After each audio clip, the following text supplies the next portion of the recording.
you had a Cadillac for sale, did you not? Or did you post it? What do you? Hey, you're man. the caddy guy. If you're not hustling, you're sleeping. So this wasn't it. This was not the Cadillac for sale. Yeah. This is the caddy from season 1. Season 1, episode 6, triple black Cadillac. Is that a 3? What year is that? 4. 6. Well, how would you know? Ooh, that's just the other day when I picked it up. That's badass. Those wheels are kick-ass too. Yeah. Yep. I mean, I'm going to fall in love all over again looking at these pictures. Let's go for a ride, Shag. You clearly had too much blood in your alcohol system. Listen, I didn't say I stopped drinking on Sunday. I'm just telling you that I'm still hungover from those days. Oh, yeah, God. My ass is dragging.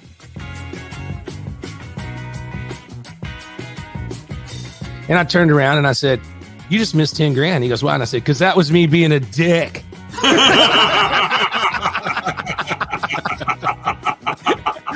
No fucking way. I'm no way.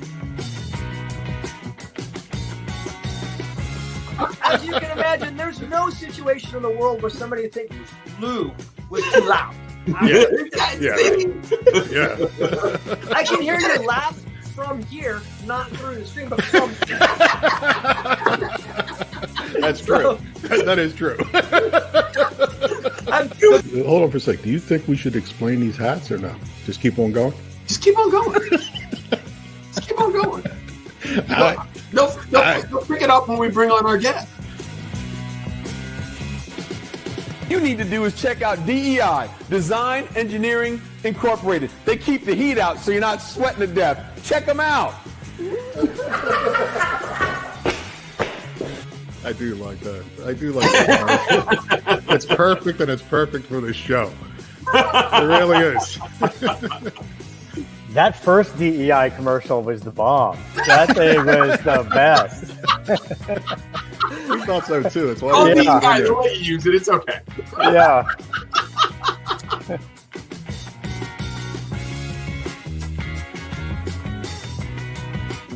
Been with my wife since 94. Met her in 94, got married in 97. Lou, when we met, she said, "Don't even talk about sex until we get married."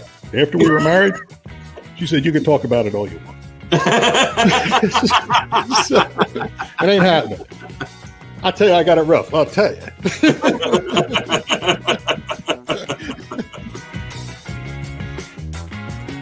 I think there was like probably 30 or 40 extras, on set that day. And when they started asking, who here can drive a 6-shift? This is like 30 or 40 extras. None of them could. What? And it's like, then the directors, why'd you bring these cars with clutch pedals? It's like, well, that's the only way these old Land Cruisers came. There was no automatic.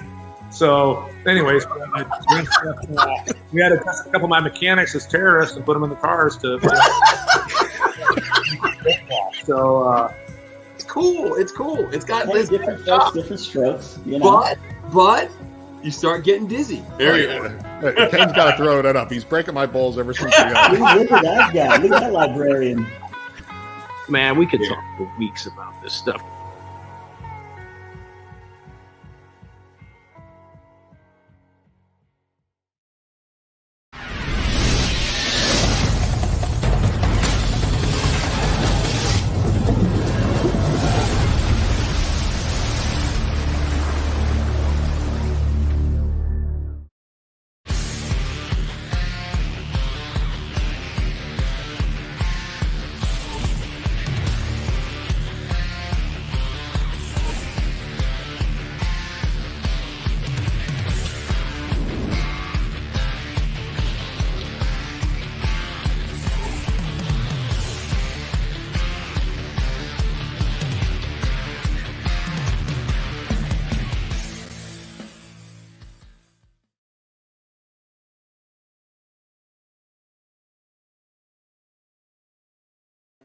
Hey, everybody, Lou Santiago.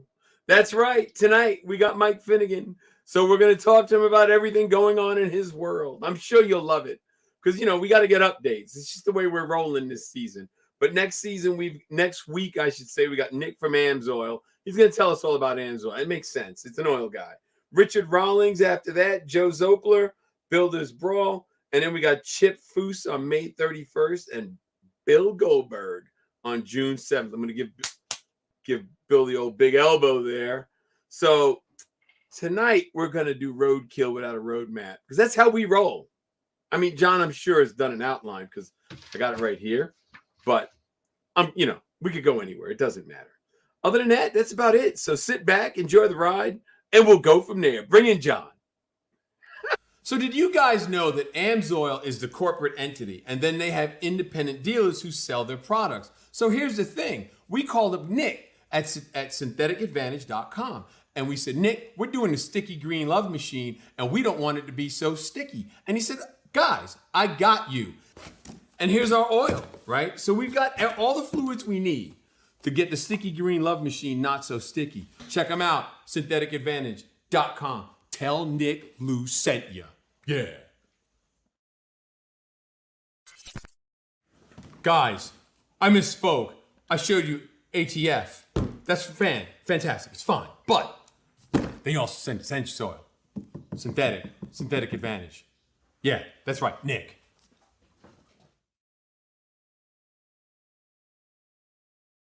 What up, yo? Wow.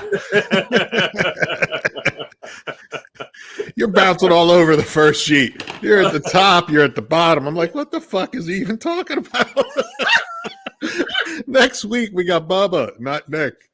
It's off to the right. It says Nick AMSOIL and Bobby Lou, and how Bobby do you Dula. jump? How do you jump from the top of the page to the bottom of the page? I forgot to give him an update. It says right there. Right there. Look. It's green. It's gone. It's gone. There you go. Hey, what? Hey, what? Hey. Right there. Nick AMSOIL and Bubba. It's going to burn up. It's going to descend. It's Mission Impossible. Listen, how was the auto fair? That's on the list. How'd you make out? The auto fair was actually really good. Yeah. They had person turquoise waving. What? What the hell is Bruce talking about? He's on pain meds, I think. Anyway, it was good. There was a lot of what's the word I'm looking for? The Speedway took over a more active part in the auto fair. I don't know all the details about the politics. I really don't want to know. Yeah. But from my understanding was that there was a lot of stuff, a lot of shady things that happened when they canceled the show because of the Wu-Tang beer virus. Yeah. And people didn't get money back, stuff like that. So they took a more active role in it. So they moved the car corral to the back straight, put all the car clubs in the front straight. So the front straight was full of cars, and and the show cars were there. And then they had half of the infield with vendors. So it was Friday we had some rain, but other than that, it was a good weekend. Wayne Carini was there, so I had Wayne Carini close the show with me. Come on, man! And I wandered around just talking to people, carrying on. Yeah.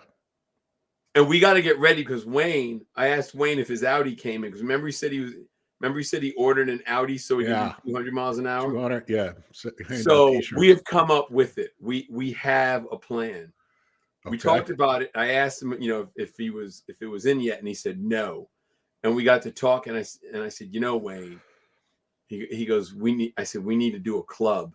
He goes, we could do, and I said we could do our own 200 club. He goes, no. We're going to do the 201 club. I was like, yes, we're going to get hats. We're going to get signed in the book.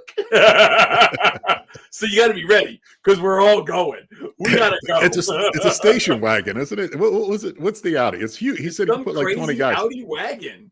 Yeah. Supposedly it does like 190 out of the box. And we all die. So what? Where's he taking it? 95? Connecticut to Philly? Where's he going to run that at 200? I'm not worried about it. We'll figure it out. But the Charlotte Auto Fair, I heard that there is over 150,000 people show up to that place. To the auto fair? Like it's a good crowd. Yeah, it was a good crowd. It really was. It was a good crowd. I'm telling. I didn't think it would be as good as it was because there was a lot of drama a few years ago, 2 years ago, or a year ago, whatever it was. There was a lot of drama, and people were pissed. And I think what happened.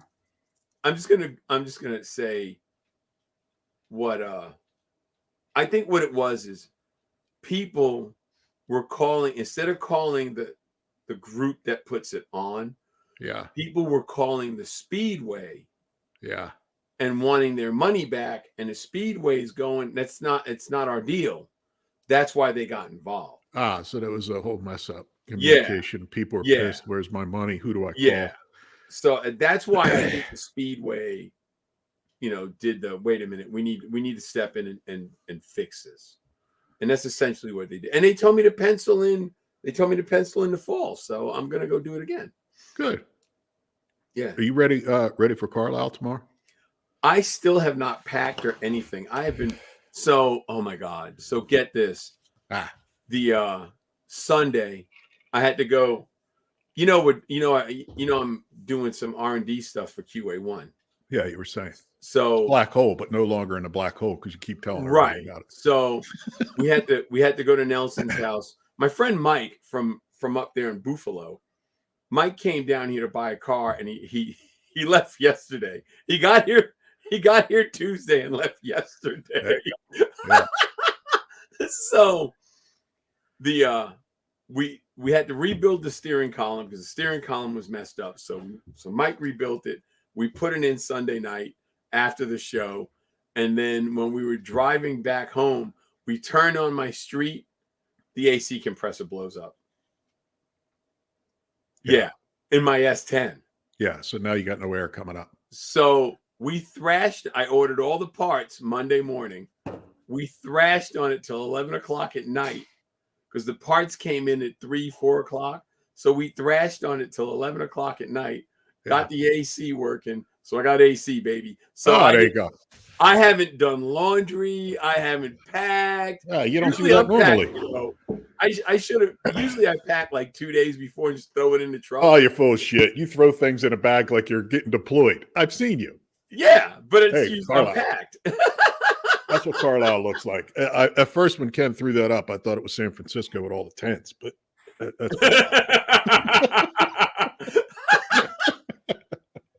right. Here's what I'm drinking. Can you see it? Can't see it. Can't see it. It's acting weird. I don't. Why is it acting so weird? It's garage oil. Maybe if I put this behind it. No. Yeah, whatever. Fuck it. What time you getting up? What time you leaving? You got to roll out at 5. At 7 hours, you'll be there at 12. Yeah, something like. I'm planning on getting. I'm probably gonna leave at 6 now because I have nothing done. So I'll probably have to pack in the morning. I'll figure it out. Yeah, I'll figure it. I'm not sweating it. Yeah, and I'll get out there. I mean, I want to leave at 5. I want to, but we'll see. I just gotta. I know when I get up there, Tina will be asleep, so I'll probably I'll probably pack, but I gotta get my act together.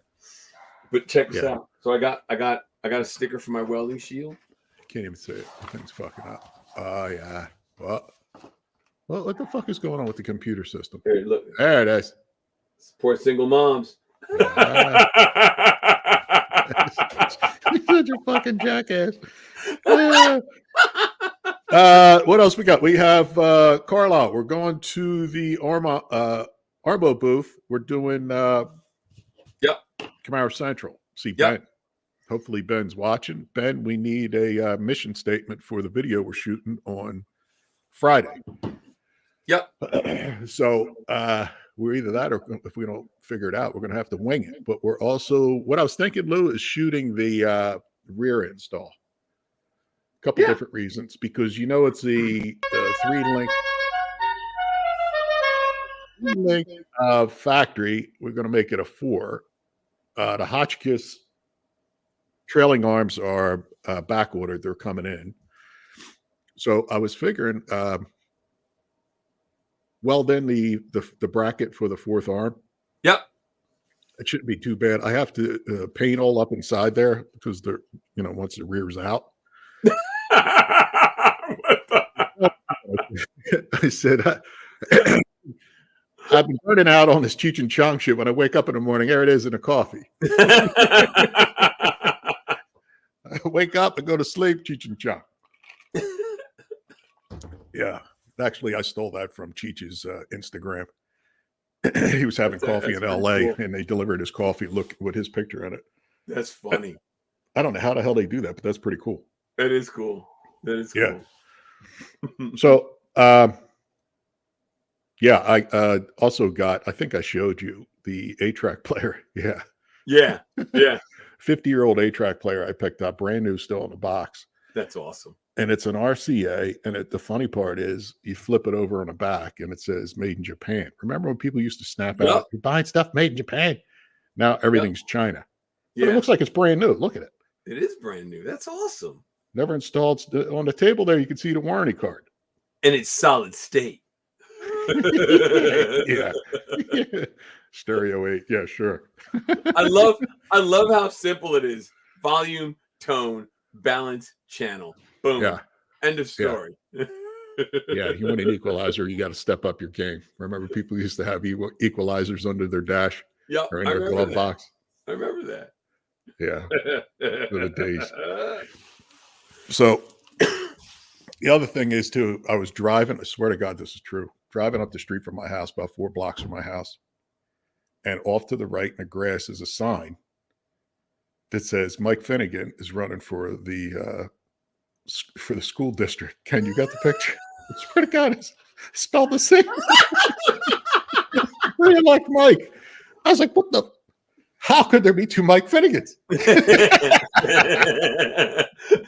It's a stunt double. Everybody thinks we got Mike from Roadkill. No, we got Mike from the school district, the school board. He's on tonight. So, God. Anyhow, I thought that was funny as shit. I was like, that's a sign. Literally. So is he in the studio yet? Because I know you said he was running late. He said he got audio. I don't know if he has video, but we can check it out. Ken, you got an update? I don't see a private message there. There Mike! he is. There. Hey, he is here. So, they wouldn't let me sound, man. I barely graduated. So what are you doing what are you doing to the caddy back there, man? The turbo's facing the wrong way because it's hanging from an engine hoist. But yeah, I figured that. But I mean, the turbo finally. Okay, cool. Yeah, cool. That's awesome. Yeah. I'm getting to the exciting part. That'd be fun. Yeah, that'd be exciting as hell. Shit. What are you expecting to get out of that thing, Mike, when you're done?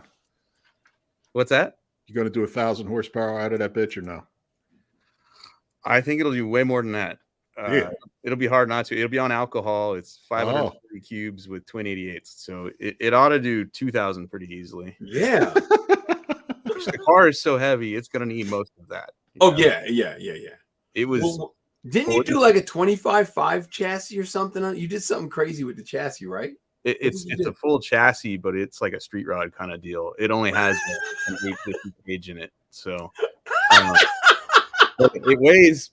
it weighed 4770 stock, and God, I've not lightened it. Like it's still got all the glass, all the sheet metal. Like I have not lightened the car up, and I'm not going to because I want it to be an actual street car. Right. It'll probably take 1,600 to go 899. You know, probably. Wow, still, it's but it'll be fun. It's gonna have air conditioning and power steering, and it should be medium fast. You know. Somewhere around there. Yeah, but it'll still be a barrel of laughs. Yeah. Oh, the whole reason I built it is because I can fit my friends in it. Like, yeah, exactly. So I don't know if you heard, but we had Wayne Carini on a couple weeks ago, and Wayne's been wanting to he's been wanting to do 200 miles an hour at Bonneville. So he buys Jimmy Shine's Roadster, and they got it going, but just he hasn't been able to do it. Has he ever driven something that short, that fast? No, Wayne. This is Wayne's bucket list. He's never done this before. Yeah, that's what I'm. Oh. Yeah. I left that out. I thought maybe you knew, but anyway. Oh, no. I've never met Wayne. I mean, I know who he is, but I've never met him. And so okay. So I assumed. So we're talking to him. Up to this. We're talking to him a couple weeks ago. And I asked him, I said, what's the deal with 200-mile-an-hour club? It's like, I'm working on it, but we've had some problems. So he ordered some Audi wagon that out of the box supposedly does like 190 miles an hour. So he's like, I'm going to bring the dog. We're going to load the car up. Everybody's going 200 miles an hour. I'm getting this thing tuned and we're doing it in the wagon. The hell with the road stuff. So, they won't let him do that at Bonneville. Just by the way, he's going somewhere. He's going to go somewhere else and do it. He's going to do it. All right. They won't let you kill your family dog. You're definitely against that there at Bonneville. So you need to be ready, because if I call you and say, hey, we're gonna get in a wagon, bring your helmet. Oh, dude, One or another are going to make the headlines. I mean, whether we scramble our eggs doing 200 or we actually go 200. I will wave as you pass by. Come on. No, I'm a horrible passenger. I don't even drive other people's cars. Like I don't drive other people's shit. I don't ride in other people's shit. Like, there's very few people on the planet I will get into an automobile with and go racing. And the short ass list.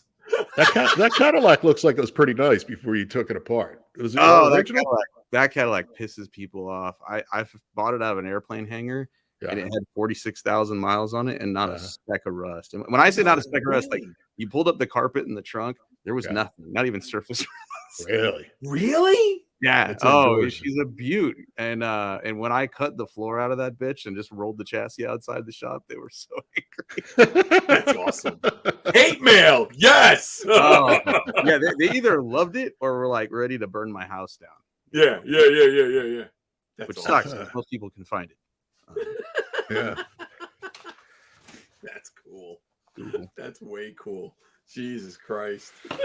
Mike, wanted to ask you, because everybody's asking me, what happened with Faster? Because I'll tell you what I think first, and you can agree or disagree, or you can avoid the question whatsoever. Give me the conspiracy theory. No, I'm telling you, I saw that on one of your posts on Instagram, you said you postponed your vacation like 5 times. It's overdue something. This was probably months ago. And something else after that you posted seemed like things were just too busy, like too crazy. Family things were suffering. But I'm only guessing from looking at your Instagram. What happened that you walked away? I just burned out. That's what I'm thinking. The truth is, I've spent more Valentine's days with David Freiberger than I have with my wife probably in the last decade. Yeah. We'll be off filming Roadkill. And nobody knows this, but I actually have 4 jobs. And so you're Jamaican. I feel that way. I like stick figure. I like Bob Marley. I'm pale, but celebrate the music. Tomorrow's 420, so we're good. Dude, Willie Nelson to this day. I just burned out, and there was a sequence of events. David Newbern, who worked for me here in my garage, he used to commute like over an hour each way to my house, and then we launched Faster with Finnegan and brought him into that. So now he's commuting every day of his life pretty much to my garage, either to do Faster with Finnegan or work on Finnegan's garage. And one day he called me and he's like, dude, I got to be home. And I was like, I get it. So he quit working on my YouTube show. And a couple weeks later, I just burned out and I just looked at the 4 jobs I had and I just picked the one that was the most stressful. And from the outside looking in, it's a dumb move. I quit the show with my name on it, but the truth was that was the one that caused me the most stress and ate up the most time. And there's only so many nights when your kids will come down into your basement garage at 8 o'clock and go, Dad, can you read me a bedtime story? And you got to look them in the eye and go, I'd love to, but there's camera people here and this car has to be done, and I just burned out, there wasn't any problems. Like the crew on that show is probably the best crew I've ever worked with, aside from the crew on Roadkill. And Cotton and Newbern are amazing humans. They're still my best friends. And so the moment I decided to quit Faster with Finnegan, it was like 3,000 pounds came off my shoulders. And I just started going to basketball practices and family dinners and gymnastics. And I took my family drag boat racing. We went on like a 9-day vacation. Like it just helped me a lot, Oh, yeah. And the good news about that whole deal is when I quit, I said, look, this show is really good even without me. Like those two guys can carry this thing. I told people at Motor Trend, I'm like, I'll keep doing roadkill because roadkill is pretty easy. Like I fly, I'm gone like a week. I come back home. And when I'm here, other than like pre and post production calls, there's not a lot of legwork for me with regards to roadkill. It's right. Just kind of leave it, you know? And, but Faster with Finnegan was the opposite of that. And so, you know, when I quit, I'm like, hey, look, just take my salary and get these dudes some help and give them a raise and, you know, whatever you got to do, but keep going with them because they're really good. Right. And they did. And I'm guessing they're going to get greenlit again because the first couple episodes I saw with just those two dudes on it, right. Fantastic, funny as hell. So yeah. I'm stoked for them. When I see Keisha Jones says if they need a female sidekick, she's in, so they're fine, you know. Yeah. Well, and that's the thing, man. I spent a lot of time away from my kids in the military, and you don't get that time back. You know, out of all my kids, I know my youngest one more because I had retired when he was born. So, you know, it's just one of those things. You got to have that time. You got to have it, man. And believe me, I know a little bit about mental health. You know that.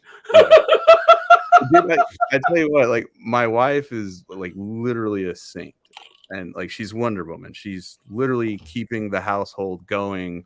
Yeah, and she works full time, and she literally never gives me crap. She never says, you know, don't do this. And like 2 times in our entire relationship, she was like, "Fuck that car, I hate it, get rid of it." And so I did, you know. But yeah. Literally never, you know, told me not to do any of these jobs. And when I told her I was thinking about quitting, she's like, you need to, because you're not you right now. You are so stressed out trying to juggle all these things that you're not yourself right now. And I'm like, I'm pretty sure it's coming out on camera too, you know, because I can't act. And I'm like, I'm pretty sure when I'm doing that show, you can probably tell I'm stressed out. And Motor Trend was great about it. Like I was lucky because they like, you know, they have a lot invested in that thing. They have a damn logo and merch and my name's on it. And, you know, I'm sure they weren't thrilled when I told them. And to their credit, leading up to me finally quitting, they did everything they could to try to rework the schedule and do whatever they could to make it easier, you know, because it wasn't uncommon to come home from a week of doing roadkill and go right into Faster with Finnegan. Oh, yeah. Which, you know, next thing you know, 3 weeks are gone by or whatever, and you can't go to the dentist or, you know, get your hair cut or do whatever, you know, beyond seeing your kids. And so when I told them, they were, you know, they got it. You know, I'm sure they weren't thrilled, but they got it. And like I said, I think that show's in good hands. I ain't worried about it. So yeah, that's cool. You talked about your boat and you posted a time ticket. Explain how fast are you actually going? The current boat, I went 134 miles an hour a couple weeks ago. How's that feel on the water? Oh, it's like sex. it's like the car, you know, plus 130 miles an hour on top of that. That's what most people don't get it. Like once you get past the fear, and you can get past that really quickly. Once you understand how they work and how the danger you can minimize pretty easily by doing your job as a driver and your job in the pit, setting the boat up, then it's just how much quicker can we go every time we get in the boat? Yeah. And there's no windshield and no seat belts. And so the sensation of G-forces and acceleration and speed is just like it's like no car. You know, really? I own cars that are way faster than that boat, but they don't feel nearly as fast as that boat does. Being in the open. Yeah. So how did they do it? Like, what's the distance? I mean, it's not a quarter of a mile, or is it? It is in some cases. Yeah. When I started drag boat racing, it was a quarter of a mile. Really? Yeah. And a quarter of a mile on water is really far. Yeah, it is. Yeah. Now a lot of things are 1/8 mile. Max is 1,000 feet. There's very few associations anymore that will run a quarter of a mile, just because, you know, that last couple hundred feet is where stuff gets bad. Yeah. In general, you're always battling the weather. You know, these boats are designed to run on water that's just a ripple, you know, like perfect. And so whenever the wind comes up, you know, everything gets dangerous. And so it's a lot like drag racing cars with a few exceptions. Like we have a starting line, we have a finish line, we have an 8-mile sensor. We don't have a 60-foot sensor. And the truth about these boat racing courses is you hold onto a rope because you don't have brakes or a clutch or anything. You can't really keep the boat still, right? So you hold onto a rope, and about 75 to 100 feet ahead of that rope, depending on where you're racing, are the beams. So we actually get a running start at these beams. You know, you hold on the rope, and you know, if you're proficient at this, you're trying to go as fast as humanly possible before you ever get to the beams. And there's a clock that counts down, and when it hits 0, the light goes green. And so you're trying to get there when it's green. And the problem with all that is you're holding onto a rope. There's other drivers on the rope. The rope's moving. Your boat's moving.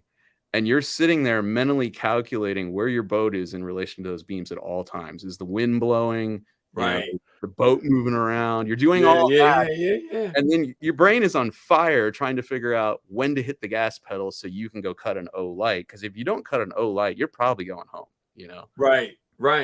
And for me, I think it's as hard as hitting a 100-mile-an-hour fastball from a big league pitcher with a round bat. Like, it's hard as hell to do it, you know? I never knew that it was that much involved. You know? What I mean? Dude, it's ridiculously difficult. That is crazy. But once you get it, like, it's weird. Like, once you understand everything that's happening, then it's pretty easy to sit here and go, all right, the boat moved backwards a little bit, the boat moved forward a little bit, the boat moved sideways, and you can think about all that and then just decide, I'm going now, you know? And then during qualifying, you just see, okay, I was early, I read it, I was late, you know, and then just start making adjustments there. Usually my first couple of passes, I'm like 0.1 red, 0.2 green. I'm in there. And by race day, I can cut O's all day long. And it's just a lot of fun. That's crazy. That's crazy. And plus, if you're races, there's girls in bikinis when it's warm out. You don't have that. Right. Yeah. Because, I mean, you think about it, you see it on TV. You don't see all the stuff that goes into it. You see the race.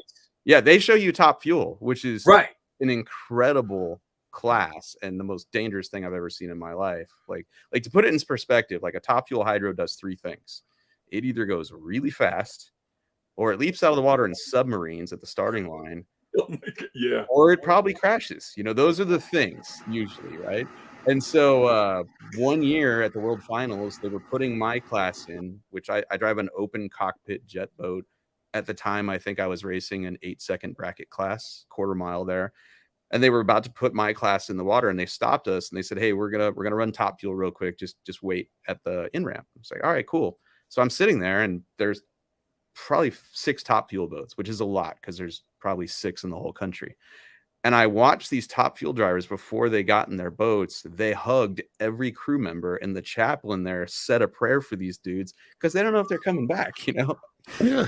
And meanwhile, I'm sitting there with my boat going, did I get all the beer cans out from the bow? Over at the lake, because they're gonna fly out and it's gonna look bad, you know. Because like my boat, it's a 2-seater river boat. I drive it around the lake. I go drag racing with it occasionally, but you know, I'm not racing Top Fuel, you know.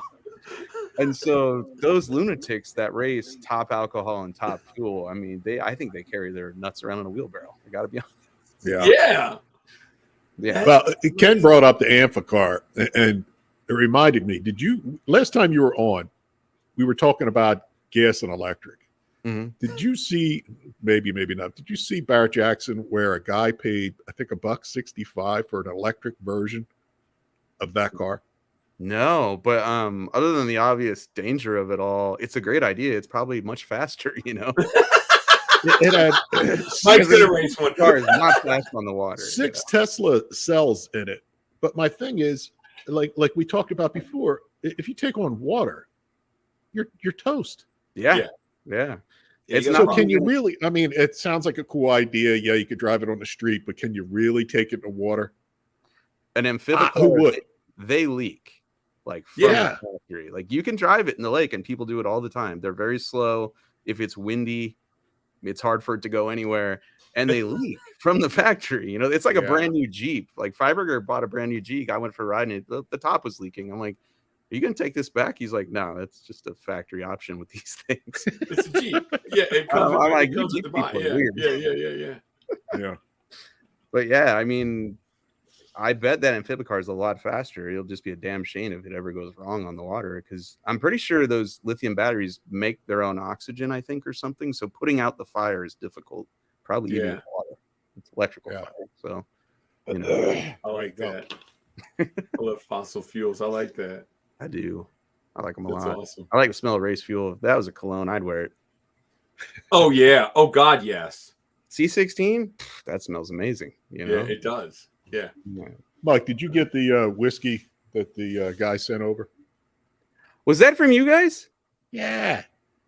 Okay, Garage wait. oil. Well, hold on. You got two different. What's it supposed to be called? It's garage oil. No, that I didn't get. I randomly got some whiskey in the mail, but it wasn't that. Elijah James? Nope. No. Huh. I had a tracking number. I didn't even check to see if it. I texted you, I think. Way to go, John. Didn't even check. I mean, somebody's happy. Somebody has got it. Oh, it's a good chance. It could be here, and I haven't gotten to it yet. Either way. I did this thing where I finally got a UPS box, and I told the viewers on my YouTube channel, I'm like, hey, if you send me something and I open it in a video, I'll send you back a t-shirt. And holy crap, God, dude. I got so many fruitcakes at Christmas time. I was losing my vertical bandsaw blade. I'm like, I had so many damn fruitcakes, and I blew it. I got the smallest UPS box they make, and so like every 3 days they call me. They're like, hey, come get your shit. Come get your stuff, because it's in a strip mall. It's one of those small places. It's not a big UPS store, and so they run out of room pretty quick. And they're like, you need to come in here and do this. And so now it's like every week I'm going twice a week just to find out what's in there, you know. And it's been amazing because I've been eating crap from Australia today, actually. Canada, everything's bacon or ketchup flavored. They have ketchup flavored Fritos, Doritos. I mean, and it's potato chips. They got, yeah. What else are people sending you? What goofy items are showing up in your box? I have about 310 millimeter sockets. No joke. So many. The struggle is real. Yeah, but dude, I'm getting really cool stuff too. Like, there's a bunch of people out there. Like, everyone's 3D printing. Everyone's got a laser. Everybody's got a water jet. And so I've got all these FSM logos in like wood and metal that people have sent. That's cool. Yeah, like drawings of my car. It's really one of the most fun things I get to do anymore, because a lot of times people write a letter, you know, and you just get to find out their story, and they say really nice things, you know, and so it's one of the most fun things I do. But there's been some weird stuff. I've gotten bacon flavored candy canes. Really? I learned that Mountain Dew made something called Fruit Quake around the holidays. It was fruitcake flavored Mountain Dew, which is nasty, absolutely nasty. Yeah. I got a couple cases of that. That's not good. Cases of it, John. He got cases of it. Oh yeah, because like individually they're just mailing one bottle, but there were so many of them around the holidays that it added up to a couple of cases of it, you know. Wow. And I try everything, like right there while I'm filming. I try it. There's a lot of spit takes. There's just some of the foods that you get, like Vegemite. Oh, I've had Vegemite. Awful. And I don't know. So for the people of Australia, I don't know if Vegemite is like a joke, like Foster's. Nobody actually drinks this or eats this, but we're going to send it to the dipshit in America, you know? And I don't know if that's the case or not, but no, they eat What's it. it taste like? What's it taste like? What can you compare it to? Burnt fuck, dude. It's just horrible. Like, it is. It's horrible. It's really bad. It looks like chocolate, but it does not taste like it. So it was shipped. It was shipped to you from Australia. Yeah, and you still ate it. Oh yeah. I'm for cause. And sadly, some of the stuff is old. Like, the mail backed up. I'm still opening stuff from December now, and So I'll open for like an hour. I'll do an hour-long unboxing video, and then I just tap out. I'm like, I can't eat any more of this crap. My ass hurts from sitting on the chair. We're just going to cut it off here. No one wants to watch me unbox shit for 2 hours. And so because of that, I mean, I literally opened packages from December today. It's just, oh my God, it's wild. It's really fun though. Oh yeah. Oh, shit. We got to send him something, John. We got to send him something. Yeah, whiskey. Yeah. Should have sent it to the post office box. Big tease. What's going on with you guys? What's new? What are we working on? Dude, I'm not working on anything right now. I got to expand my shop. I'm not working on anything. The back surgery went well. I'm good to go. I just got to be careful. You know, I got to be careful. But other than that, that's it. And I'm trying to get a full-time gig teaching so I can make some cash. Cool. And that's about it. I take lessons from you. Yeah. So that's it. I mean, just hanging out. What about Green Love Machine is up front for me. I am close. Got a couple more months, but that's the whole look. Of course, I gotta rough up some stuff. That's with the red oxide on it. I got to put the gray on it yet. I got to scratch things up. I got the fur interior back. Got the change wheel. The door latch is a nice touch. I'm going with it. I'm going to pull the handle, and I got a popper on it, a solenoid and a popper. When Foos is on there, I really want to hear his thoughts on what you got going on there. Dude, you know what's funny is there's a running joke in Roadkill.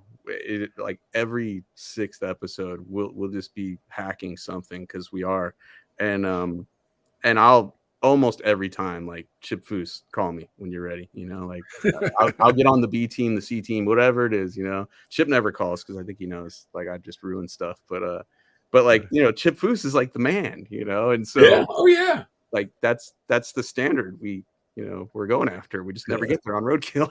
Yeah.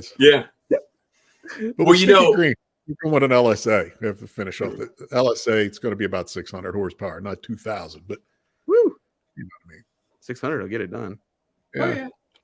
So I've been trying to get a hold of Chip for a while, you know, but I'm not in the loop because he changes his phone number like underwear. Really? It's constantly changing. Oh yeah, it's constantly changing. I must have had a dozen phone numbers for him over the years. It's insane. So I haven't been able to get a hold of him. We wanted him to come on the podcast. Yeah. And Wayne, we're talking to Carini, and I tell Wayne this. Wayne pulls his phone out, texts him. It's like a minute later, ding. Oh, okay. He did that backstage just before we came on. And Foos replied in seconds and set it up since done. Wow. Lou's called him every other week. Nothing. Dude. Yeah. So you got to start saying, Wayne Carini, if you need me, call me. Yeah, exactly. And we'll have cool, man. I didn't know that Wayne was like, there's a hierarchy and there's Chip and then there's Wayne. I didn't even realize it was like that, you know? We didn't either. But when he copied us on the text and hit it up, and he responded right away, like, yep, I'm on it. He probably told Chip you're doing this, didn't he? Probably. Because he sent the text. He sent the text and it said, Wayne, call Lou. That's all it said. And then and it came back, yes, sir. And then no bullshit. No bullshit. While we're doing the show, my phone lights up. It's sitting right in front of me. It lights up. Chip. It had a California air gun. I picked it up. It's Chip. He's coming on. We'll make sure that we explain give Finnegan a call. Dude, we'll do that. Like, I think Wayne might actually be the godfather of cars. Like, he might be. If Chip hadn't made the call, horse head in his bed could have happened. Exactly. It could be ugly. Yeah. Easily. Wow. Could be a rusty fender, you know. Yeah, Carini. Come on. Right? Wow. So if it's Carini and Foos, like, who's under? Is it? Who's next? Like, who's under there? Like, what's, there's levels to this. Well, it ain't me and John. We're on the bottom of the fucking yeah. Well, I guarantee Foos has no idea who I am. So I'm sure he does. Yeah, he does. He does. Yeah. I'm sure he does. By the end of the show, when he's on, he'll know who you are. They'll be like, you guys put leaf blowers on a Monza. Yeah. It's not what we do here in Huntington Beach, sir. Yeah. He's going for the Riddler. We're going for the Joker Award. Anyhow. God. But last time you were on, Mike, we talked about, and I want to refresh people's memory, that you at one point worked at Circuit City back in the 90s. Yeah. That you're doing installs and doing shit at Circuit City, doing radio installs and stuff, because I asked you how you got your start. Yeah.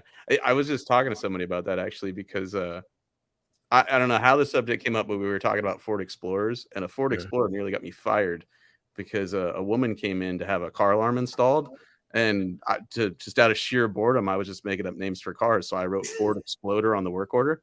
And then put the alarm in. She left. About an hour later, she comes back in tears, freaked out, thinking I put a bomb in her car. And and I was like, no. I just, it's like Ford Clitoris, Ford Explorer. It's just the name, I don't mean anything by it. So, yeah. So where did you go from there? Like mechanically wise, to get your skills, to polish your skills. Is it just your stuff? You're working on your own things? No. So I lived in California. First job was bagging groceries. Second job was Circuit City.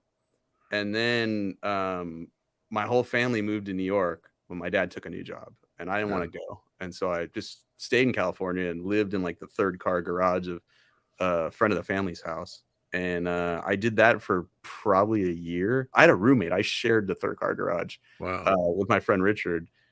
And it was great. We thought it was amazing because it was the first time either of us had like lived on our own. And we didn't even care that when it rained, the freaking garage flooded. That didn't even matter to us. Our carpet was blue Home Depot AstroTurf. It dried out quick. But after that, I finally, after about a year of being broke, because Circuit City didn't pay very well and the commute was crazy, and I had a mini truck which took all my money.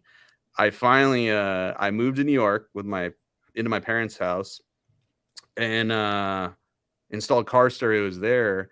But I became friends with this guy named Sean Weber, who started his own custom shop in his grandfather's barn, and he's the dude that taught me to MIG weld.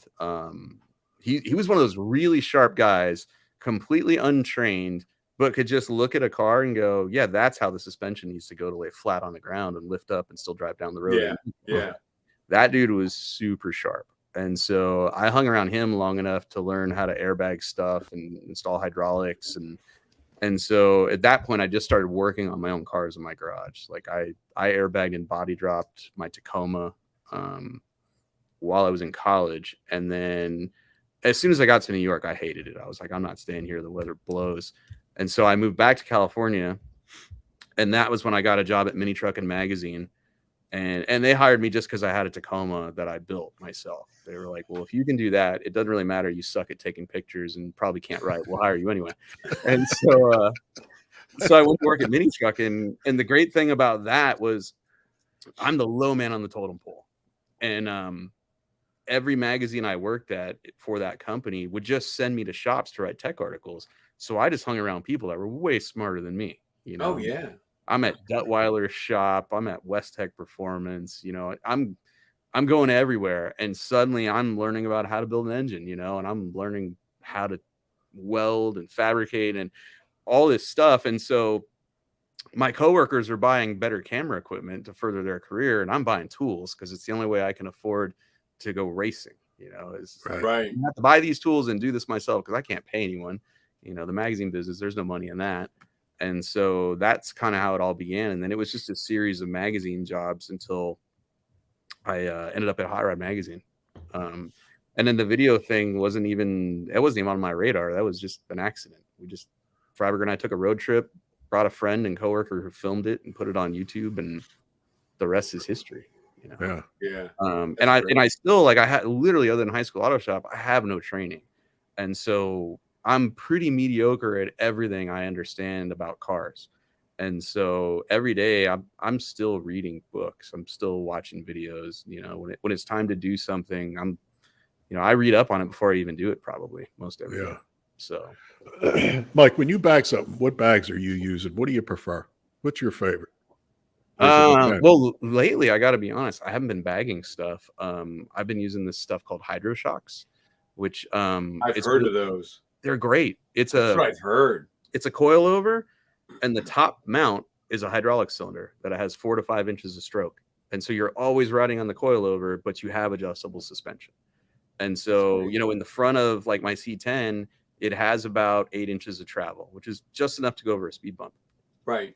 But like, let's just say you move that to the back and use some mechanical advantage and put it on a trailing arm, you can get a ton of travel out of that stuff. And the thing that's really cool about it is it's a really small system. It's not 1-inch hydraulic lines. It's -4, you know, What? and you don't have 4 batteries. You have the battery that starts the truck is the battery that runs the pump.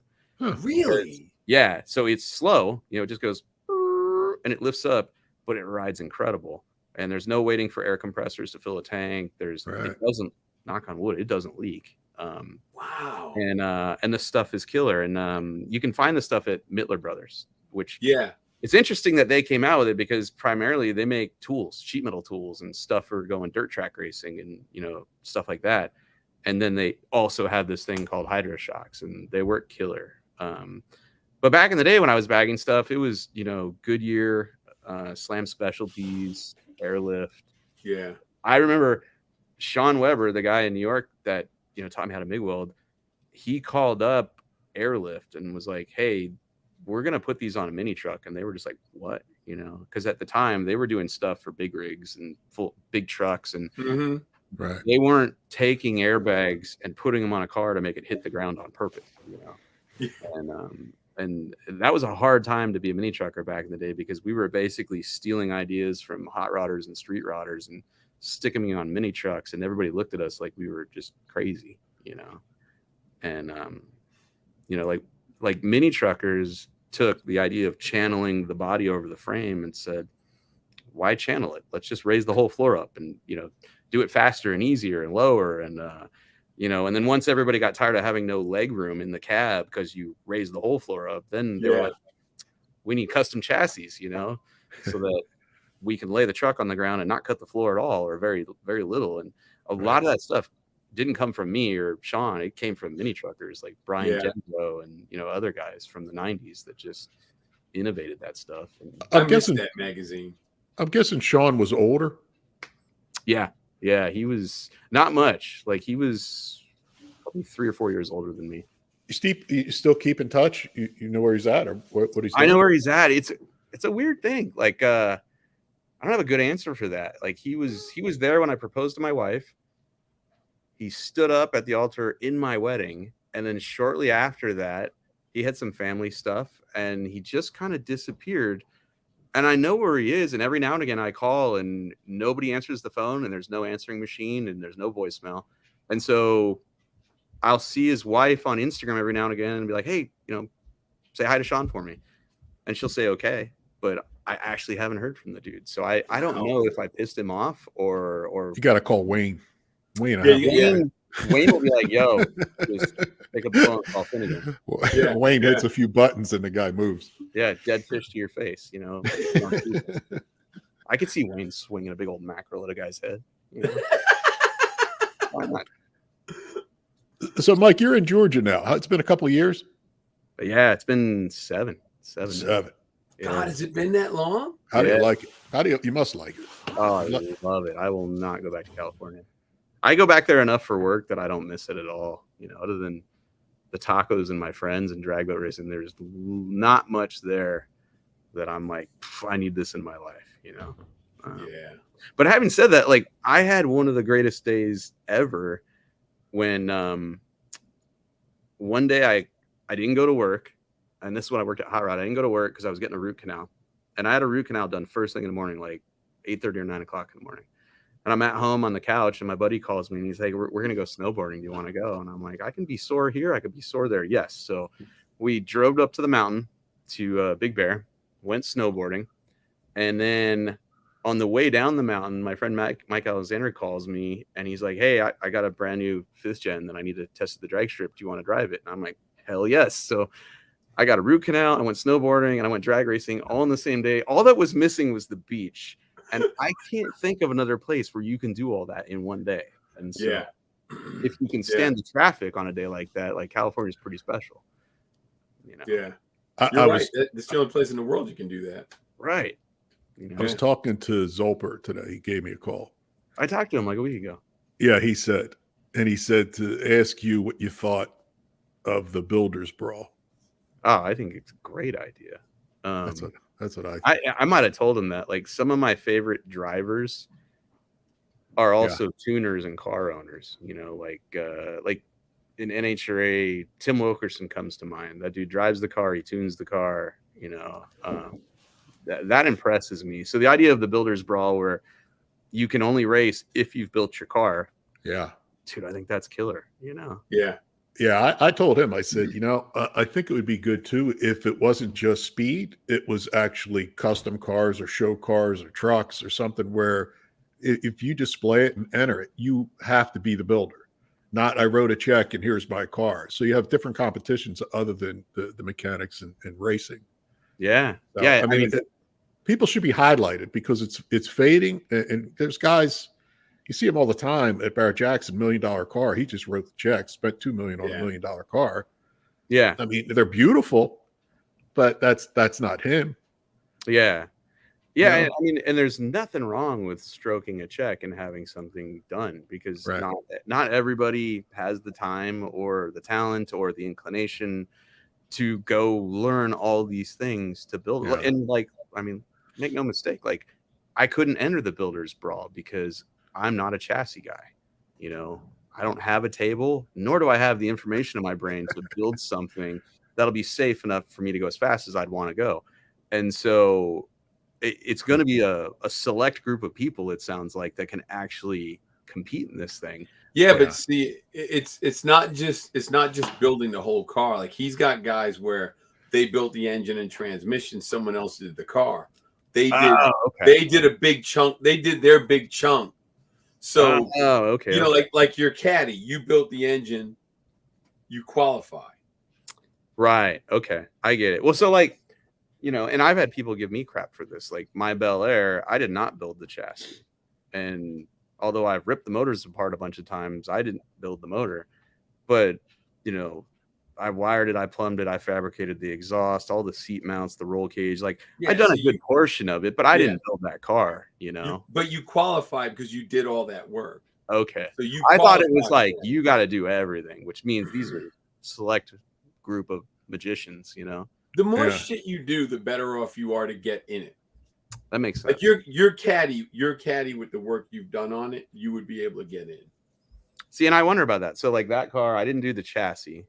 And I didn't do the cage, but like the turbo kit, you know, the headers, the hot side, the cold side, that'll all be me. The wiring and plumbing will be me. But you know, the big chunks of this thing, like the chassis and suspension, I was there, but you know, I'm not the guy. You know, somebody else did that. So because he said for the first one, he had a guy. The guy had the engine built, and just to make sure that they were in, because I think the son wanted to drive. I think it was like the son normally drove the car and they wanted the son to drive, but being that he didn't do anything, he was just a driver. That they actually videoed the son taking the engine apart, remeasuring everything, and then assembling the engine so he could do something, so he could run. Yeah, and see, if nothing else, they have the passion or the competitive drive to go length, you know, like that's pretty cool. I mean, you should get in for that. Totally. Yeah. Oh yeah. Yeah. But you know, having said all that, if they have people there that are doing almost everything, that's really impressive. I would love to see what happens when you get that select group of legends together, you know? Yeah. And be able to run. Yeah, because there are guys out there. Like I'm friends with guys out there that can legit do everything. You know, they're Renaissance men. Like Kevin Smith from KSR can do everything and drive. Eric Yost from Customs by Biggin can do everything and drive. And there's not a lot of people out there that have that many skill sets, you know, proficient at. which is why when you come across one of those people, like it's, you just stand around and shut up and watch and listen. So yeah. Like, dude, I can't do electrical. No, I can't either. Electrical makes no sense to me. Yeah, I got a guy. the electrical part of it. That part. Yeah, I makes no sense. I love wiring. I love wiring because I'm like I have not OCD, but like every zip tie, I want it the same direction. I want the spacing the same. Like I'm a lunatic when it comes to electrical, which is why I enjoy doing it, because it's so time consuming and I can just sit there and listen to music and tweak on it for 12 hours. Yeah, it's a different brain. Yeah. Because I can't do that. I got a guy, Jason. He's coming out Friday. He's going to wire up the Love Machine. Cool. But yeah, he's a whiz at that stuff. But me, yeah, dude, he's I don't even attempt to do that shit. I can't understand electric. It's just it is complicated for sure. Yeah, when you want, and make no mistake, like I'd rather wire something complete from scratch than try to figure out what went wrong with somebody else's crap. Like, Ken's got new pictures now. He's got new pictures of me. This was 1979. Wow. I was talking to Carter at ShiftWorks. Carter sponsors the show and the Sticky Green Love Machine. And he said, he goes, I listened to the Finnegan show when Finnegan was on last. I said, yeah. He cracked up. He loved the show. That's why he jumped on, because the first one he listened to was yours. But he said, hey, if you talk to him again. I'm like, yeah, he's coming up.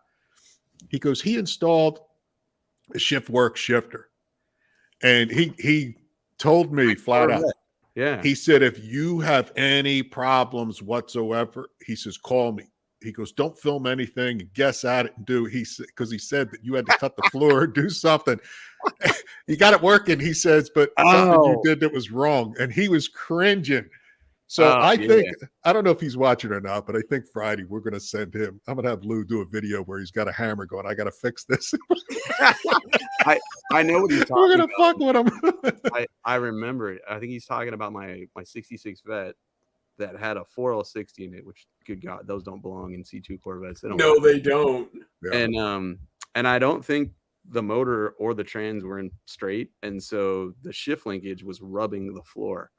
And it's entirely possible, because your instructions are a little vague. I was doing it wrong.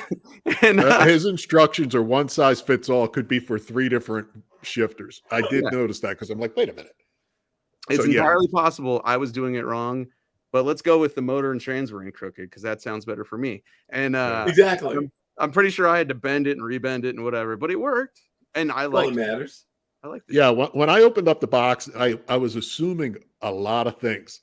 I mean, it's offset. I was telling Lou last show, it's offset. So the selector, the way that it's set up so it parks forward, the selector's on the left side. Well, in the Impala, the selector's on the right side. The indicator. So you have to spin the whole thing around and switch everything out so it works the way that it's supposed to work. And I'm thinking to myself, how many cars have the indicator on the left side that he sends it out that way? But yes, his instructions it took me a second, because I'm like, left is right, right is left, and to get it when I got it figured out, it works really well. I mean, it's a nice piece. Yeah, it's you assume, and it's not what you assume when you first see it. And it's a nice product. It really is. Like it functions really good. But instructions are.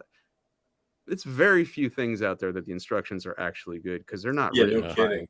They're not written by people like us. They're written by someone who's too close to the product and has seen it and worked on it, tweaked on it for 2 years, and they're replacing words in their brain and leaving stuff out because their brain says it's already there, and it's it's not. Like I just put together a new belt sander today and wanted to throw it across the room because the instructions were useless. So he should probably hand it to somebody, a layman, and go figure this out. Mm-hmm. And then write the instructions to explain what problems that person has. You need to do worst case scenario. If a guy off the street can't install it, then most of us aren't going to be psyched on your instruction manual. He had an exploded view and it helped. But when I'm looking at it going, wait a minute, this when it's backwards, and I'm thinking, why isn't this going in? I'm half stupid, but not fully stupid. But I got it to work. Every half retard. You didn't go full retard. I didn't go full. Never. Exactly. Come on, man. Mike, the other person that the sponsor on this show is Armo SEMA. They're tied in together. And we got behind these guys because we appreciate their message, which is bring a kid to a car show. Yeah. The question I have for you, what do you do or what do you think could be done to keep the hobby going? Because with electric and things the way that they're headed, more kids are into their phone and what apps they have and not actually physically doing shit. Yeah. Yeah. So when they brought the idea and we started talking about it, I'm like, well, you know what? You're right. You know, their whole thing is bring a kid to a car show. The restoration part of it is key. Yeah. But what do you think we could do? And what do you think of the future of the hobby is? I'm actually not worried about it. No, and I don't mean because I don't care. What I mean is when I worked at Hot Rod Magazine, we used to have these monthly meetings with people from the circulation department. right. And every month they would sit here and show us the numbers, how many magazines, how many copies of Hot Rod were sold on the newsstand, how many subscribers there were. And every month it was going down. You know, the customer base was aging out. And so we spent a lot of those meetings trying to figure out, okay, how do we get kids into this? And at the time, most kids didn't even care about getting a driver's license. And they could care less about a muscle car or car shows or whatever. And all of a sudden, YouTube exploded. And there's so many car shows on YouTube now that, like, if I look at my YouTube analytics, it's 5-year-olds to 70-year-olds. Like, and in the very beginning of Roadkill, it was kids watching the show because the kids were on YouTube, not the parents. Yeah, And yeah.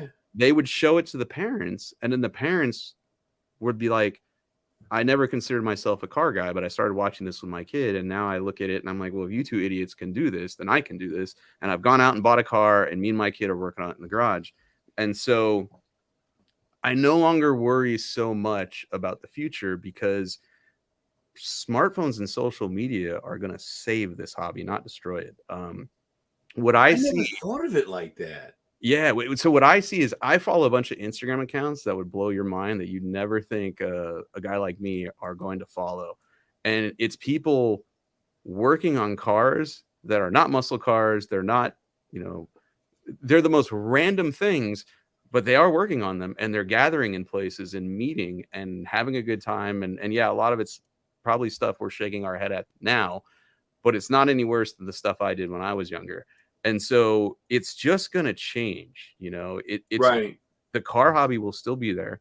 It's just going to look different and sound different. And there's nothing wrong with that as far as I'm concerned. Yeah. I was lucky. I grew up working at places where I got to look at Baja trucks and boats and hot rods and muscle cars and imports and like Import Tuner used to be one of my favorite magazines. I've had everything from a Honda CRX to, a Chevy C10. And so every one of those genres, I just keep a little piece of it in my brain for whatever I build, and it doesn't matter. And these days, some of my favorite car builds are imports, or drift cars, or, there's stuff happening all over the place. It's just not on everybody's radar. Like if you go to Houston right now, the locals are putting these things called swangers on their wheels, and they look like Greco-Roman, like horseless carriage races around a I've seen. Yeah, I didn't know what they were calling them. They stick out like this. Yes. And the wider they are, the better. And these kids are bolting them on, stopping a street and just swerving at a low speed with their swangers and their trunk open and their big stereo. And I'm looking at this going, I'm never going to build one of these. But it's just they have bass in the trunk because it's a long time since I heard bass in anybody's trunk. And so it's stuff like that. There's these little segments of the hobby that are exploding, and they're just different than what we're all used to. Yeah. I'm about to go to LS Fest West for Holly. Yeah. And I haven't been to that one.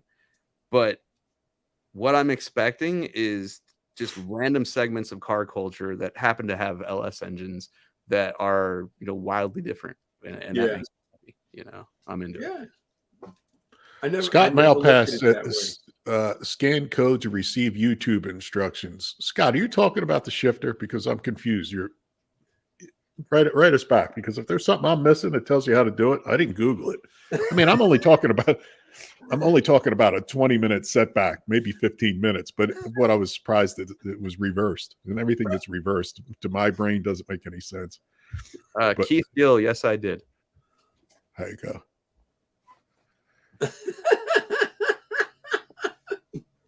So, Mike, what else you got your hands on? What's the future? What's coming down the pike for you? That's a good question. You're filming Roadkill now? Yeah. You're about to jump in your truck?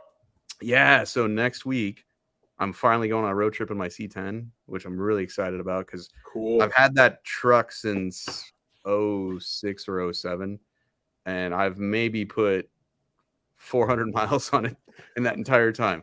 So I'm really fired up that it finally runs, it finally drives. We're going to drive it from El Segundo, California to Vegas for LS Fest. And I think we're driving it with no doors while we search for doors. You didn't find the doors yet? No, I got leads. Thank God to the internet. I got 4 different leads, 4 different people. We just have to get together and figure out what route will be the most fun, because I don't think we want to just go direct to Vegas. It's not that far. Even for us. Right. So you're saying you're going to stop off and put doors on it? Or you running it without the doors are going to put them on? What are you doing? We're going to, I believe we're going to leave El Segundo with no doors because cheap people do it all the time. And then everybody does it. We're going to buy doors on the way because the doors that are on my truck, I don't like at all. And so we're going to buy doors along the way, put them on, and then continue on to LS Fest. I believe that's our current plan. But it is roadkill, and none of this might happen, Yeah. Right. Like the guys at Holly have been like, can we tell people you're coming? I'm like, that's a bad idea because we may not make it. They get 3/4 of the way there. It looks like you shaved the handles off the original doors, or with the doors that are on it. Yeah. And it looks, in the pictures, it looks good. The work is really nice. Yeah. I didn't do it, which is probably why the work is really nice. But there was a period of time where I got laid off and lost my mind and all my money and sold the truck to a friend of mine. And he had it for 10 years, I think. And it never really went anywhere. But while he had it, the door handles got shaved. And when I got the truck back, I locked myself out immediately. And I had to shove a Sawzall blade through the vent window to snap up the thing and get it open. And I went, I don't want poppers in this thing. I'm not going to put a cable through the door. I want a door handle on here. Yeah. And so, and they're aftermarket doors they're really old aftermarket doors that never fit right. So I was like, if I can just find a decent set of stock doors with handles, I'll put those back on, Yeah. So, that's going to be tough for us. The independent rear suspension? Yeah. It's out of a Ford. Yeah. I've seen that truck. What's it out of? It's out of a Ford Expedition. An 03 Ford Expedition has a rear end. It's not an 8.8. It's bigger than that. I don't know what it is, but it's IRS, and you can get a lot of travel out of them, and they're really strong. In fact, when it was airbagged, it lifted up 14 inches. Like it had damn it, man. Yeah, it had a bunch of travel, and it was unusable. It would bind up at the top and the bottom, but you could drive it over a curb. It lifted up so high. Yeah. So.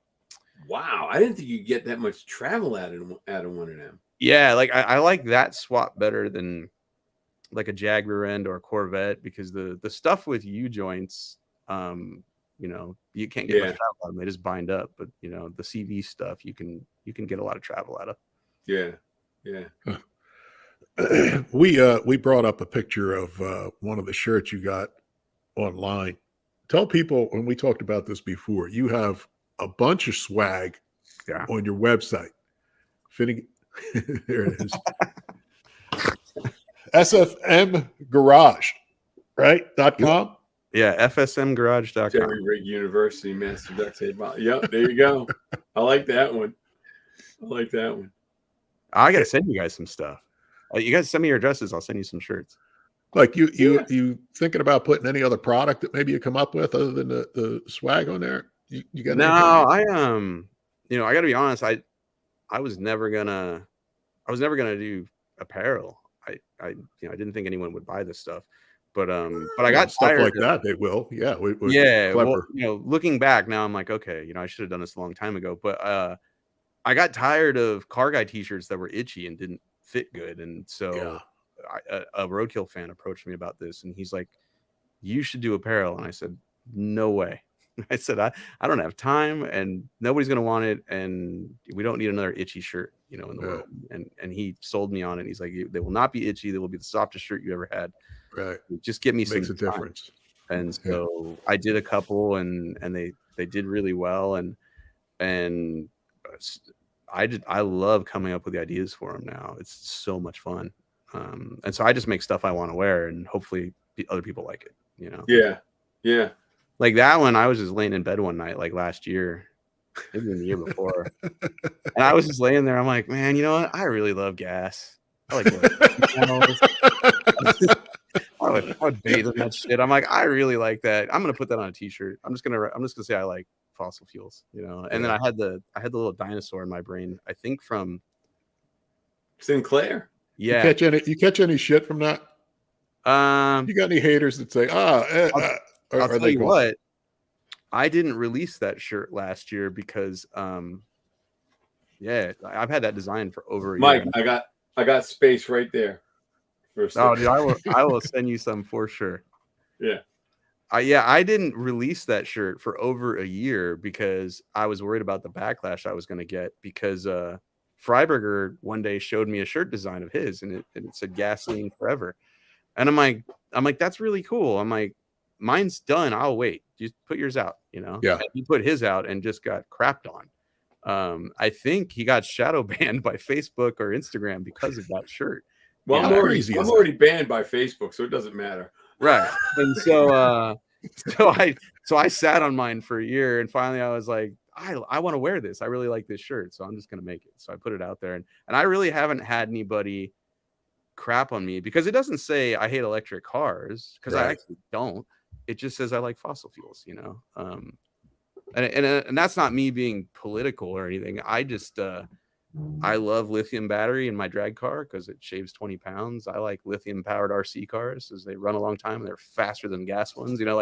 I like technology. So I don't have a problem with electric cars. You probably won't ever see me drive one, but that's just because they don't do anything for me. Like an RC car is awesome, electric powered, but I don't want to sit and drive one that doesn't make any noise, Yeah. I'm with you on that one. Well, that goes with the saying Bill Cosby once said. I know Bill Cosby's taboo at this point, but when he said it, he said, nobody knows the secret to success, but the secret to failure is trying to make everybody happy. Yeah. When you're saying people get pissed and and it's a different world today than it was 10 years ago. People get all upset and think, I have to tell you what nobody cares. Well, and the thing you gotta think about that too is those are just the people that have enough time to complain about something. Oh, yeah. There's way more people that are not doing that, and they don't always, like you go into a restaurant, you have a really good experience. You don't always fill out a survey and tell the people you got a really good experience. You just were happy you had a good experience, So you got to have a pretty thick skin to do what you guys are doing and what I'm doing. And like whenever I post a video, I read the comments for the first few hours, and then I'm like, all right, I don't have time anymore. I'm moving on to the next thing. Yeah. And if they're negative, I'll read them looking for something that I like literally factually did wrong.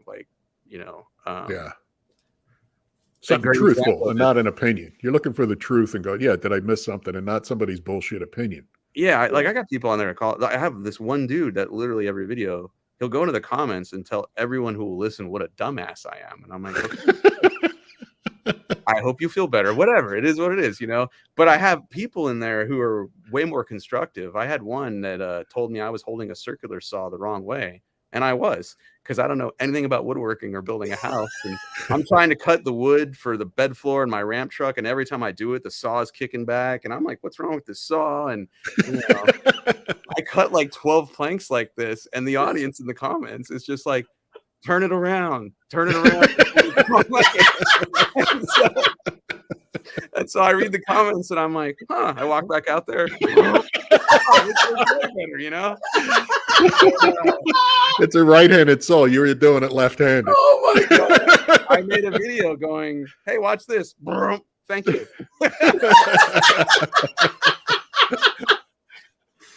Oh my God. To the guy that's on your feed being a dick, just call Carini. Carini will make a phone call. That guy's gone. You won't see him again. You sleep with the fishes. When this is over, I want the man's number. We'll hook you up. I'll send my tribute to him. And after I send my tribute to him, like he's on speed dial, handle my business. Exactly. I got a problem with a guy. Done. So when I first met Carini was when the network Velocity had just started. It was the first year for us and all that. So they had Wayne come in to SEMA. So we're talking and he goes, "Hey, you want to go do lunch?" I'm like, "Yeah." I said, "But I got to go sign a Classic Industry. So let's make it, like a little bit after 1. He's like, "Fine." So he's walking down to the Classic Industry booth, and I just got done signing. I'm standing in the middle of the aisle, and I just start screaming, "Oh my God, it's Wayne Carini! It's Wayne!" And I'm pointing, and then I go running through the crowd. I grab him, and Wayne's not tall. He's short. I grab him and I pick him up and I start slinging him around. And now he needs back surgery. And yes, he is a little tiny guy. Yeah. Lou injured him. His buddy put him in the hospital. Hey, Terry, I've gotten a lot better with a Sawzall. You suck it, all right? Somebody asked, "Are you and Tony getting back together, or when?" Oh, pretty soon, actually. He just moved his YouTube show from Haggerty back to his YouTube channel, so he's a free agent. We can hang out again, which is good. There you go. Yeah, I think is going to happen. He's going to get an NHRA license in my car in May, I think. Really? We're gonna go dyno the car again and track test it, and I think he's gonna try to get a license driving Blasphemy, which would be rad. That would be. Yeah, that would be. I hope he just that'd be cool. Well, we're 21, so we're way over. Doesn't feel like it, but we are. And I know Ken's got to get. There you go. We're all side by side. So that means we're wrapping up. Okay. So, Mike, tell everybody your social handles and all that, just so they know. So because there's probably at least one person who's never seen you before. And explain the 666 while you're at it. I know the deal. I know the deal, but explain it. The 999. So when I first started drag boat racing, registration was in the hotel bar, and I didn't know anything. I walked in there, started drinking, and then found out I had to, get my shit together and register. And the first thing they asked me on the form was, "What's your boat number?" And I didn't have one, and I was drunk, and I was like, "Well, if it's 999, if I ever flip it upside down, that'll be pretty funny. So 999." And that's it. Like I don't worship the devil or anything. I just thought it'd be hilarious if it was ever upside down. And so that's what it's been like my whole, life of racing. 999. So Finnegan 999. Yeah, it's my racing number. Yeah. And if you guys, if you want to tell me I'm an idiot on social media, you can do that on Instagram. And it's Finnegan 999, like John said. At Facebook, it's Mike Finnegan News, and on Twitter, I don't even know. It's probably just Mike Finnegan. I have no idea. That'll work. There it is, Finnegan. But on YouTube, it's Finnegan's Garage. Yeah, okay. YouTube. Yeah, YouTube Garage. Yeah. Yeah, you got a heck of a following on there. I was checking it out the other day. You're about to click over 1 million. I think that's going to take another 2 years. You think so? You're at like 900 and some thousand now. Yeah, but it's crawling right now. Like it's literally crawling. After this show, you're going to run over that. And they're going to send you the plaque that says, "Finnegan, you're now 1 million." Yeah, come on. I will share with you guys after you do that for me. If you find that whiskey, help us get to 1 million because we're struggling. Yeah, dude. I was looking at the analytics the other day and I was like, "Oh, dude, we're at 900." I'm like, "That's amazing." Yeah, it's going to take 2 more years to get to it. YouTube doesn't like us much because we say some things that because when you watch us on YouTube, everything's transcribed. So every word we say, and we talk about Biden, we talk about everything, and they throw us to the bottom of the list for months, and then we pop back up. So it's a little tough. We say what we're thinking, and it's not always good. No, they. You know what I mean? I don't think they like that. We don't care though. It is what it is. It's the beauty of being us. As long as you're having fun, you know. That's it. Mike, I appreciate you coming on. Thanks for having me. Good catching up. It's good to check out the car. We'll keep an eye out on it. Let us know if you find that whiskey. It's actually pretty good stuff if you do find it. It really is. I like whiskey. It is. It's smooth. I'll go through the mail and get right back to you. All right. Yeah, we'll figure it out. I forget where it was sent, but whatever. Appreciate it, Mike. Thanks, Mike. Well, there you have it. You got to. We got the lowdown on everything in Mike's world in an hour and 25 minutes. There you go. We're good. Yeah, he's going to be at LS Fest in Vegas too. Yeah, and who goes to that? Drive a truck with no doors. But Bubba goes to LS Fest. Well, this is LS Fest in Bowling Green. This is LS Fest West. Bubba probably goes to Bowling Green because it's closer to Arkansas. Probably, but I wouldn't be surprised if he goes to both because he's. I wouldn't be surprised either. King shit in the LSLT world. Yeah. Right. Yep. So you're going to have to let me know where you are tomorrow. I'm probably going to get your pass to get in and your pass to get in the parking because you were on the email. Were you not from Carlisle? It said print it out. I didn't check. I was just going to call Ed Baczynski. That's. He sent an email and said print it out and show it to them at the gate. He tells the will call and all. Oh, then I'll look. Yeah, I didn't. Yeah, you have to print out his email, which was sent about 10 days ago. I can find it and resend it to you. Print it out. Find it and resend it because I'll look just to be sure. Well, if not, text me and I'll have it. I'll figure it out. Okay. And I mean, let me know when you're close. And you got to text Bruce when you're close because Bruce is going to be waiting for you with his scooter. Yeah, but I think we're getting a golf cart, ain't we? Aren't we getting a golf cart? Yeah. We're getting a I'm golf not worried. cart parking. I'm not worried. I'm going to get there probably. Ken and I are going. Me and Chris can probably be there about 10:30, 11 o'clock, somewhere around there. Yeah. You'll probably be there 1 o'clock, 12 o'clock. Yeah, more like 3 probably. Yeah. Because it's a 7-hour run. Reception's at 5 to 7.